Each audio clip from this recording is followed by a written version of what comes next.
Good morning.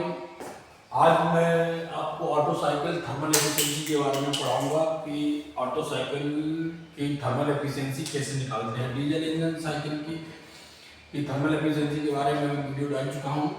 ये auto cycle की thermal efficiency का फार्मूला कैसे आता है, इसका डेरिवेशन क्या है, ये दो डेरिवेशन है, उनका फार्मूला दोनों का याद करना है आपको, तभी आप ऑटो साइकिल और डीजल साइकिल की न्यूमेरिकल सॉल्व कर पाएंगे।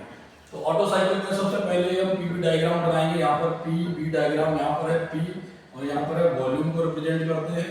ये ऑटो साइकिल है। यहाँ से 1 से 2 तक हम यहाँ पर सक्शन दिखाते हैं जो ऑटो साइकिल में पढ़ चुके हैं। यहाँ पर कंप्रेशन दिखाएंगे, आइसेंट्रोपिकली कंप्रेशन, और यहाँ पर होगा एक्सपेंशन आइसेंट्रोपिकली आइसेंट्रोपिक कंप्रेशन। यहाँ पर हीट एडेड होगा एट कांस्टेंट वॉल्यूम पर, यहाँ पर हीट रिजेक्ट होगा क्यू इन होगा। यहाँ पर दूसरा मार्कर ले लेते हैं, यहाँ पर क्यू इन और क्यू आउट होगा। हीट कांस्टेंट वॉल्यूम पर यहाँ पर क्या होगा, V2 इज इक्वल टू होगा V3 और यहाँ पर V1 is equal to V1। इस वाले पोर्शन को हम बोलते हैं क्लियरेंस वॉल्यूम VC, और यहाँ से यहाँ तक को बोलेंगे VS सर्ट वॉल्यूम, और टोटल वॉल्यूम क्या होगा VC प्लस VS। और कंप्रेसर रेशियो क्या होता है, total volume VC upon VS upon VC, R से रिप्रेजेंट करते हैं। तो V1 यहाँ पर क्या होगा, VC plus VS equal to V1 है, दिख रहा है यहाँ से टोटल वॉल्यूम V1 है, और ये VC का V2 है, तो R इक्वल टू क्या होगा V1 अपॉन V2। इधर हम क्या करेंगे, TS डायग्राम दिखा देंगे। TS डायग्राम मतलब T मतलब टेम्परेचर एंड S मतलब एंट्रोपी, इन दोनों के बीच में ग्राफ प्लॉट करेंगे। ये 1 2 3 4, ये टेम्परेचर T1 T2 और T3, यहाँ पर T4 आ जाएगा और ये T3 रिप्रेजेंट करेगा। आप देखना एडियाबेटिकली प्रोसेस, आइसेंट्रोपिक प्रोसेस में क्या होता है कि हीट ना तो अंदर जा रही है ना हीट बाहर आ रही है, तो क्या होगा, एंट्रोपी कांस्टेंट होगी, क्योंकि हीट बढ़ने पर ही एंट्रोपी बढ़ती है। या हीट यहाँ से, हीट कहाँ पर 2 से 3 तक हीट ऐड हो रहा है, तो यहाँ पर हीट ऐड हो रहा है, तो उसमें क्या एंट्रोपी बढ़ेगी, एंट्रोपी इंक्रीज हो रही है। यहाँ पर आप क्यू लिख सकते हो, यहाँ पर क्यू आउट लिख दो।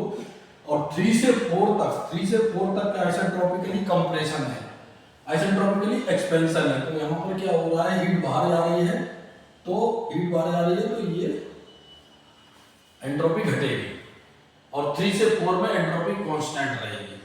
इन दोनों जो डायग्राम को देखते हुए हम एंथैल्पी के फार्मूले निकालेंगे। एक्चुअली थर्मल एफिशिएंसी की बात करें, एंथैल्पी आ जाता है बार बार, यहाँ पर हम बात कर रहे हैं एफिशिएंसी की। तो एफिशिएंसी क्या होता है, थर्मल एफिशिएंसी की बात करेंगे तो net work done upon Q in. अब नेट वर्क डन कैसे निकलेगा, नेट वर्क डन कितनी हीट सप्लाई की आपने, Q in minus Q out, है ना, कितनी हीट सप्लाई की कितनी हीट बाहर गई, तो बचा हुआ जो हीट है ना वो वर्क में कन्वर्ट होगा। तो नेट वर्क डन ये हो गया। तो हमने एंथैल्पी में फॉर्मूले में रख देंगे Q in minus Q out, और अपन यहाँ रख देंगे क्यू इन। अगर इसको हम सॉल्व कर दें इसे, तो 1 minus Q out upon Q in होगा। यहाँ पर रुकते हैं थोड़ी देर के लिए। हम यहाँ क्यू इन को निकालते हैं, क्यू इन मतलब heat supply at constant volume. तो यहाँ पर फॉर्मूला हो जाएगा Cv T4 T3 minus T2, और क्यू आउट का फॉर्मूला क्या हो जाएगा, Cv T4 माइनस T1, है ना। दोनों जो हीट है, क्यू हीट सप्लाई और हीट रिजेक्टेड दोनों कांस्टेंट वॉल्यूम पर हो रही है, तो वैल्यू यहाँ पर कर देंगे। तो n mu equal to 1 minus हो जाएगा T3 minus T2 upon T4 minus T1, ये फॉर्मूला हो जाएगा। अब हम क्या करेंगे, यहाँ पर इसको कंप्रेसर रेशियो के फॉर्म में लाना है, तो सबसे पहले T3 T4 और T2 को T1 की फॉर्म में चेंज कर देंगे, रिप्लेस कर देंगे। सब जगह T1 आ जाएगा, T1 को कॉमन लेके उसको काट देंगे, तो बचा हुआ जो है ना वो कंप्रेसर रेशियो के रूप में आपका फॉर्मूला बन जाएगा। तो यहाँ पर हम क्या पहले प्रोसेस में जाएंगे, प्रोसेस की बात कर रहे हैं। प्रोसेस 1 से लेके 2 में जाएंगे, जो कि आइसेंट्रोपिक एडियाबेटिक है, एडियाबेटिक प्रोसेस है। तो एडियाबेटिक प्रोसेस में क्या हो जाएगा कि T3 अपॉन T2, नहीं T2 अपॉन T1 करेंगे, और इधर आ जाएगा V1 अपॉन V2 की पावर गामा माइनस 1। अब ये कहाँ से आया, आपको आइसोट्रोपिकली प्रोसेस की बात हो रही है, एडियाबैटिक प्रोसेस पीवी की पावर गामा से आएगा। और आप थोड़ा सा इसको याद ध्यान रखेंगे कि T temperature is inversely proportional to the volume, तो ये थोड़ा सा आपको याद रखना पड़ेगा यहाँ पर। और ये V1 अपॉन V2 जो है वो R होता है, compression ratio V1 upon V2 is equal to, तो T2 की वैल्यू हो जाएगी T1 is equal to R power gamma minus 1। This is the question number 1। And if we are next process 3 to 4, this is also adiabatic process, and we will be use the formula T3 upon T4, T3 upon T4 और V4 upon V3। अब यहाँ पर आप confuse बिल्कुल मत होइएगा कि T3 ऊपर क्यों नहीं लिया, ज़्यादा टेम्परेचर है उस समय यहाँ पर ट्रेड के हिसाब से ऊपर रखेंगे। V4 को यहाँ पर हम जानते हैं V4 is also equal to V1 and V3 is also equal to V2. Then we can replace the V4 by the V1 and V3 also replaced by V2, and we can also write down V1 upon V2. We know that V1 upon V2 is R gamma minus 1 and T3 upon T4 and T3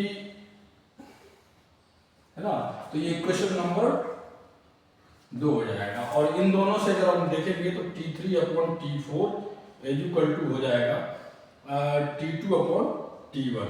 equation number 1 और 2 को अगर हम इन दोनों को बराबर करेंगे तो ये इक्वेशन निकल के आएगी T3 अपॉन T4 और T2 अपॉन T1। अब यहाँ पर निकल थोड़ा सा वापस आते हैं, देखते हैं यहाँ पे T2 अपन ने कॉमन ले लिया तो T3 अपॉन T2 हो गया -1, और यहाँ पे आपने T1 कॉमन ले लिया तो क्या बचा,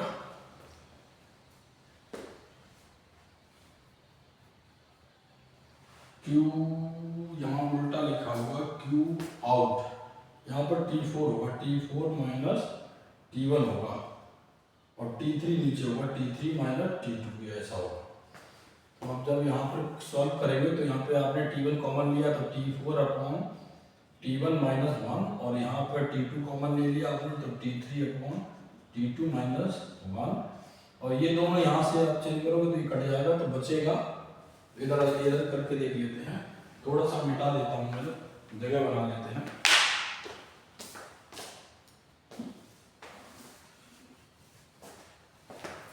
क्या हो जाएगा, equal to 1 minus 1 upon T2 minus T1, ये आ जाएगा। अब इसको रिप्लेस कर दीजिए 1 माइनस 1 अपॉन R की पावर गामा माइनस 1, जिससे already upon T1 upon T2 यहाँ से निकाल चुके थे, तो ये फॉर्मूला बन गया आपका थर्मल एफिशिएंसी का फॉर्मूला फॉर ऑटो साइकिल। अगर R जो कि कंप्रेसर रेशियो है इंक्रीज होगा तो ये पूरी टर्म की वैल्यू कम हो जाएगी, जब ये टर्म की वैल्यू कम हो जाएगी तो इसकी वैल्यू बढ़ जाएगी, means thermal efficiency auto cycle की बढ़ जाएगी। अगर R बढ़ाओगे तो थर्मल एफिशिएंसी भी इंक्रीज हो जाएगी किसकी, ऑटो साइकिल की। अब कंप्रेसर रेशियो क्या होता है, जो टोटल वॉल्यूम अपॉन, जैसा कि हमने बताया था, total volume VC plus VS upon VC है ना। आप जानते हैं, पहले बता चुका है कि क्लियरेंस वॉल्यूम होता है ऊपर पिस्टन, जब TDC पर होगा तो बचा हुआ जो स्पेस होगा उसको हम क्लियरेंस वॉल्यूम बोलते हैं। तो ये डेरिवेशन है, आप जरा देख लेना, कोई दिक्कत आ रही है तो बताइएगा। Thank you.